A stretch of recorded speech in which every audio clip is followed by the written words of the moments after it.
Good evening and welcome to Sunset News. I am Glenn Rashipura, bringing you news, community stories, weather, economic news, and much more on this Friday evening. Today is International Women's Day, hosted under the theme Invest in Women, Accelerate Progress.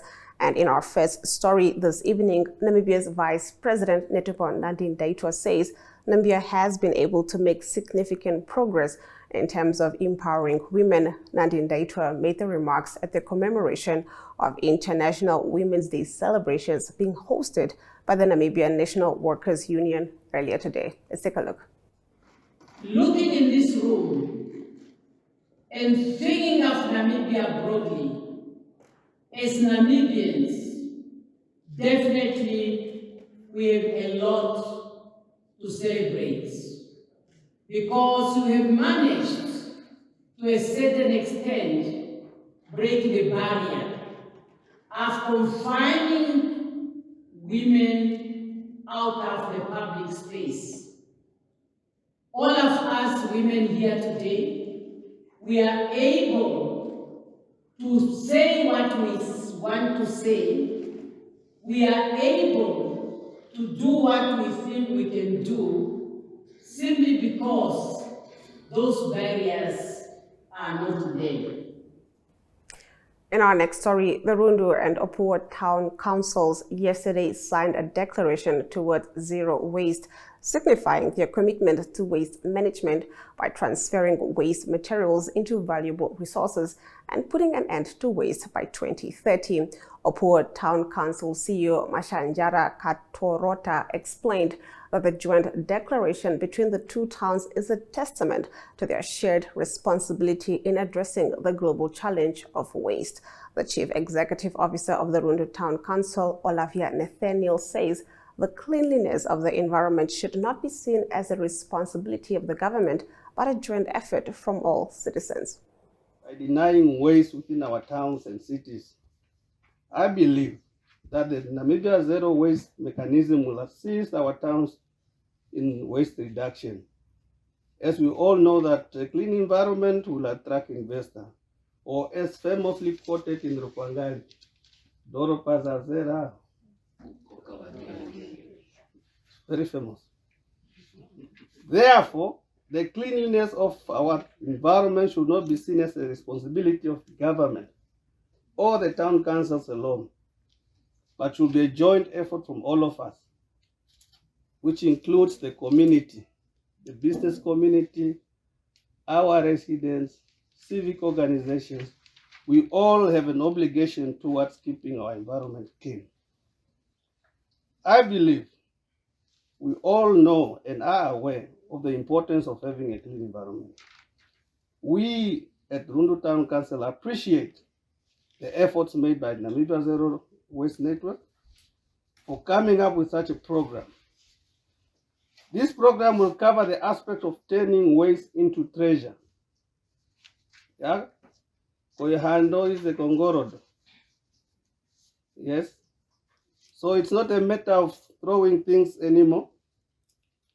Now, what we are looking at as we sit here, what we need to take home is the 5 R's that will assist us in reducing waste. One is to refuse the waste. We should commit to refuse generating waste. Kapis tukarande plastic atukai zugumanga. Yes? Alternatively, reduce it. Instead of buying plastics every now and then, buy that bag of, then you keep shopping in the same bag. You are reducing the waste production. Alternatively, you can reuse your waste, recycle it, and rot it. During the Okahanja 5-year strategic event held in Okahanja today, Oshadonjiba Region's Governor James Werikwa underscored the necessity for councillors to conduct collective awareness campaigns, emphasizing community-wide dissemination of information. He stressed the significance of councillors rallying behind one another for the common good for Okahanja residents. The strategic plan for 2024 to 2029 was officially launched by Evelyn Ncawasis Tayele, who represented the Minister of Urban and Rural Development, Honorable Erastus Uthoni. It is processed first. This mobile phone is bought first. The other one is left out. That is not governance. That is not governance. That is maladministration and chaos. That is not governance. In governance aspect, you must follow the book up to the letter without fail and favor. Yourself, Comrade Worship, you need to ensure, Comrade Chairperson, that the CEO is always in check. And the CEO must ensure that the SEs are in check. That if the SEs fail you, you will eventually fail council. When they fail, as council fail, people like us with our black faces full of melanin, we will get blue. We are already on the path to blue. So you will even take us there faster. And we don't want that. So all I'm saying is that we need to have harmony. The umbrella of leadership is leadership.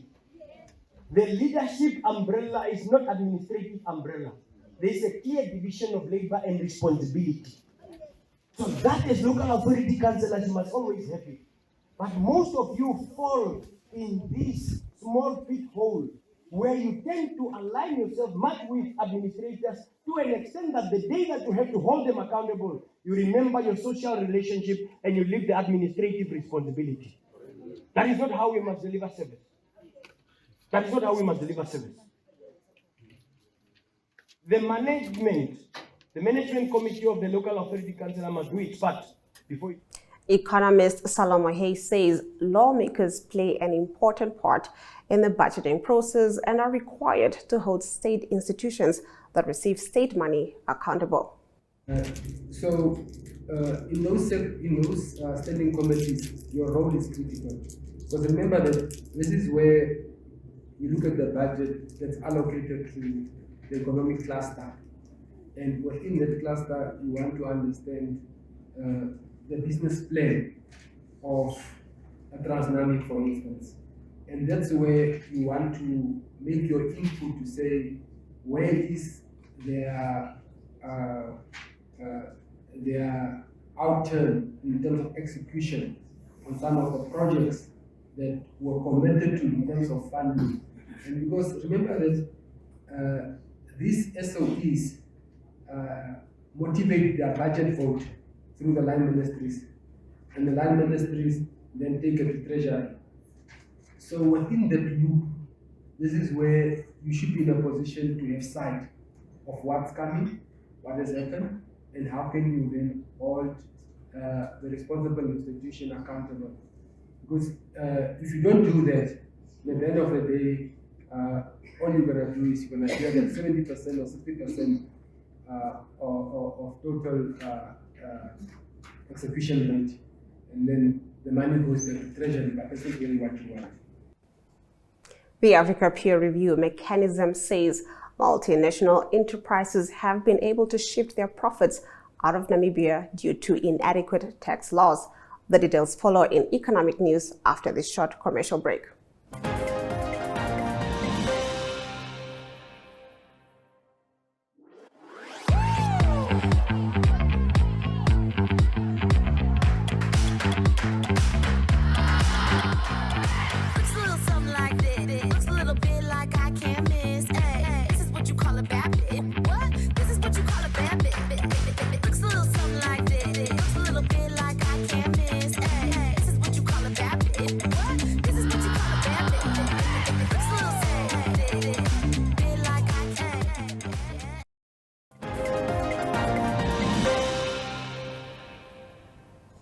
The Africa Peer Review Mechanism says multinational enterprises have been able to shift their profits out of Namibia due to inadequate tax laws. The findings are contained in the APRM's Country Review Mission report, which noted that the predominance of foreign investors in the mining sector can lead to loss of public revenue as a result of aggressive tax planning by multinational enterprises.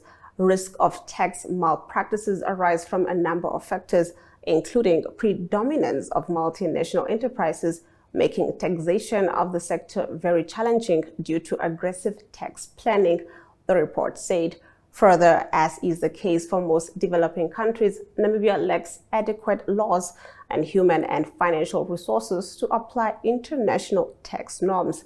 As a result, the mining sector is potentially subject to tax-based erosion and profit shifting, over-reliance on profit-based tax regimes, especially corporate income tax, which are prone to profit shifting, it added.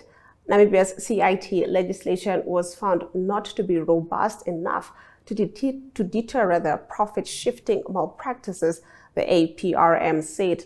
Although revenue from the mining sector is collected through various instruments, CIT remains the main tax instrument in the mining sector in Namibia. While CIT has the advantages of being part of a generally applicable tax regime, it has proven to be complicated to administer, especially with a predominant presence of MNEs with enough capacity for profit-shifting malpractices, it said. Let's take a look at our financial indicators. The Namibian dollar trades against the British pound at 24.07, against the euro at 20.50, against the US dollar at 18.75. 2 Namibian dollars and 61 cents gets you 1 Chinese yuan. On the commodities market, gold went up while platinum, copper, and Brent crude oil went down. Brent crude oil trading at 1.22%, going for $82 and 90 cents per barrel. After the break, we return with your story of the day.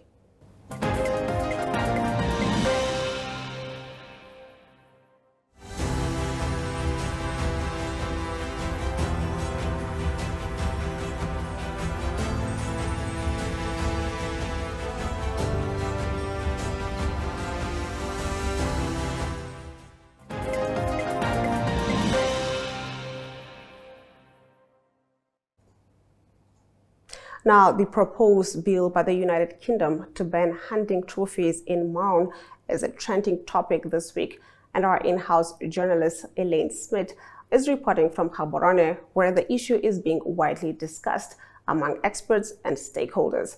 In this compilation of videos, Associated Professor Ed Richard Fine at the Okavango Research Institute spoke about how communities living with wildlife are disenfranchised during discussions by experts on this topic, while programs manager for Ngamiland Council of Non-Governmental Organization, Leftongo Kamati, speaking in Maun, Botswana, said, should the proposed bill by the UK to ban hunting trophies be put into effect, it will have devastating impacts. In addition, Trust Manager of the Nata Conservation Trust, Tshegofatso Kaelo, says the proposed bill by UK to ban hunting trophies must be killed. The trust conserves 23,000 hectare area to the east of the South Bend in Botswana as a community-operated trust. Let's take a look. I'm Tshegofatso Kaelo, Nata Conservation Trust Manager. Can you please tell us how the proposed bill to ban hunting trophies to the UK will impact on the community? Oh, that will kill the community because our trust was formed in 1988.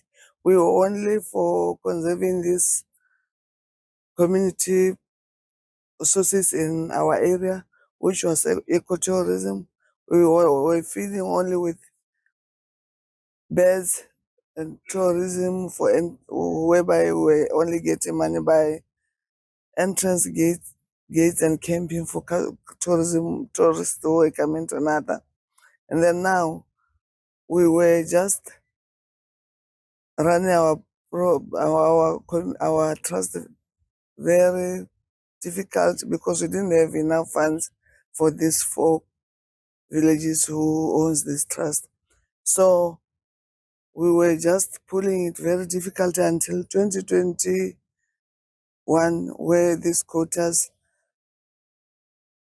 were allocated to our trust. We were given some animals to sell to these investors. And it seems like our trust was waking up, as someone has said, because we managed to have money for the community. The community started benefiting, and our trust get a little bit development since we were starting, as Corona was just by our side. But now we're looking for these hunting quotas to grow so that the communities can get their developments and employment, whatever. So this motion, totally, I'm out of it. Let it be killed. At least 275 pupils are missing after gunmen attacked a school in northwestern Nigeria.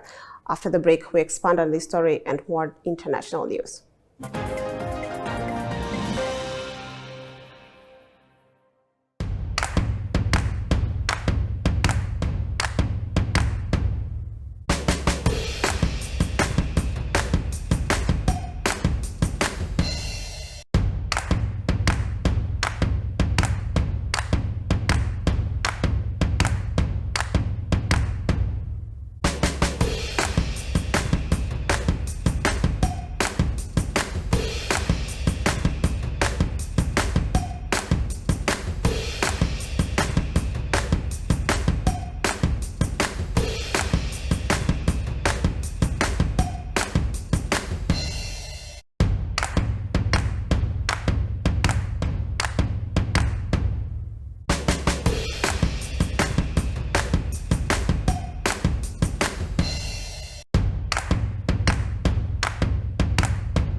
At least 275 pupils are missing after gunmen attacked a school in northwestern Nigeria, and the second mass abduction within a week in the country. Local government officials in Kaduna State confirmed the kidnappings from Kuriga School on Thursday, but didn't provide figures as we're working out how many children had been abducted. Reporting from the capital Abuja on Friday, Al Jazeera's Fedlis Bah said school authorities told the state governor that about 20 of the abducted students had been returned to their parents, but 275 remained missing. A search and rescue team had been deployed to try and rescue the children. Bah said the about 175 of those still missing are believed to be between the ages of 8 to 15. Kidnappings for ransom are common in Africa's most populous country, where heavily armed criminal gangs have targeted schools and colleges in the past, especially in the northwest. Although such attacks have abated recently, Idris Miwalura, the local councillor for Kuriga, said he had been to the school and that the gunmen initially took 100 primary school pupils but later freed them while others escaped. Parents and residents blamed the abductions on a lack of security in the area. Amnesty International called on the authorities to safely rescue the students and hold the perpetrators to account. Schools should be places of safety and no child should have to choose between their education and their life, the rights group said on X, as it called on the authorities to also take measures immediately to prevent attacks on schools, to protect children's lives and their right to education. Moving on to our next story, Gaza's Hamas-run government media office said that Israel had returned dozens of bodies that had been exhumed from graves in the besieged territory in recent weeks. Israeli forces have on several occasions taken bodies from Gaza to Israel for examinations as they look for hostages seized during Hamas' October 7th attack. AFP journalists have previously witnessed the reburial of bodies which Gaza officials said had been exhumed by Israeli forces in November, December, and January. The 47 new bodies sent back by Israel on Thursday have been transferred to Al Najjar Hospital in Rafah in the southern Gaza. The besieged territories, crossings, and borders authorities said in a statement. A separate statement from the Hamas-run government media office said they would be buried in a recently established mass grave near Rafah.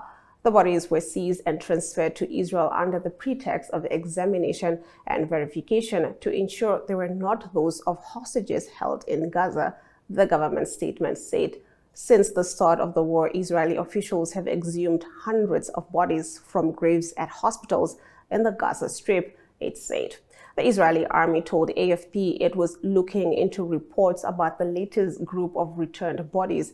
Hamas took around 250 Israeli and foreign hostages during the October 7th attack, dozens of whom were released during a week-long truce in November.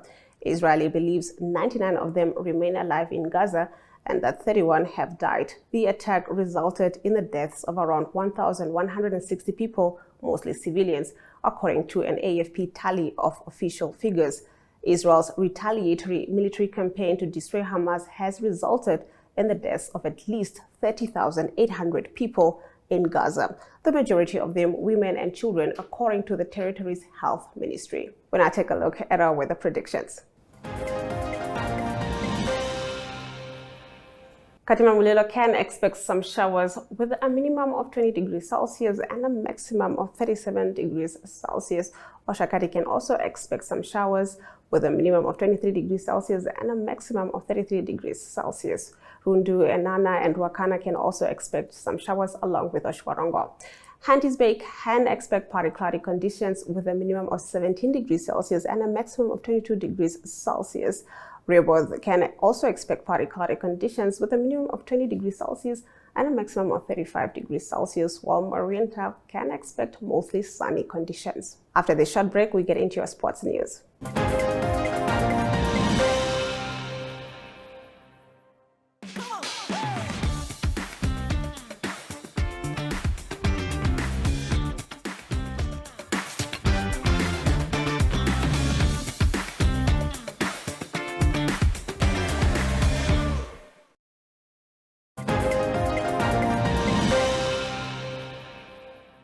Getting into our sports news, the popular Rossing Uranium Marathon this coming Saturday from the coastal town of Swakopmund has attracted double the usual amount of entries in the respective categories.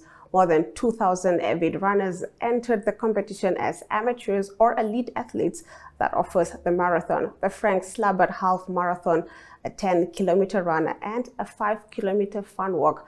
This is the 33rd year that the Rossing Marathon will be hosted. The marathon remains Rossing Uranium's flagship sports event and the biggest one on the Erongo region's sporting calendar in partnership with Swakop Striders Running Club. The MTC Nestor Sunshine Boxing Promotions has announced a change of opponent for WBO Africa champions Philippus Ngiyitumbwa, who is set to fight on the 27th of April. Ngiyitumbwa will fight China's Dekang Wang for the WBO International Super Bantamweight title at the Ramatex Hall in Windhoek. He was initially due to fight another Chinese boxer, Zhang Lui. Ngiyitumbwa, who is the current WBO Africa Super Bantamweight champion, comes into the fight with a record of 13 wins and 2 defeats in his professional career. Dekang Wang is the WBA Asian champion and rated the #1 super bantamweight in China. He is also placed at number 52 in the world since he has remained undefeated in 9 fights. The event of MTC Nestor Sunshine Promotions will further see a packed and exciting undercard, with some of those featuring on the undercard to be announced at a later stage. The Namibia Volleyball Federation has announced the commemoration of the 40th anniversary of the Esteem Dog Tournament, a pivotal milestone in the annals of the sport. The event is scheduled to be held at the MTC Dome in Swakopmund from the 30th to the 31st of March, named in tribute to Dr. Jurgen Moons, a distinguished dentist and trailblazer in Namibian volleyball during the early 70s and 80s. The tournament has garnered significance as a historical cornerstone. The NF expresses gratitude to Bank Windhoek, the principal sponsor for the past 9 years, and various sponsors such as SWAC and Foods, Venus Enterprises, Solar Age, John Sava, OTB Sports, Calvary Technologies, the Namibian Marshall Ranger, Light System Namibia, and the MTC Dome, among others, for their enduring support over the years. And with that, we've come to the end of the broadcast. Thank you for joining Sunset News on this Friday evening. From me, Glenn Rashipura, wishing all the women a lovely Women's Day.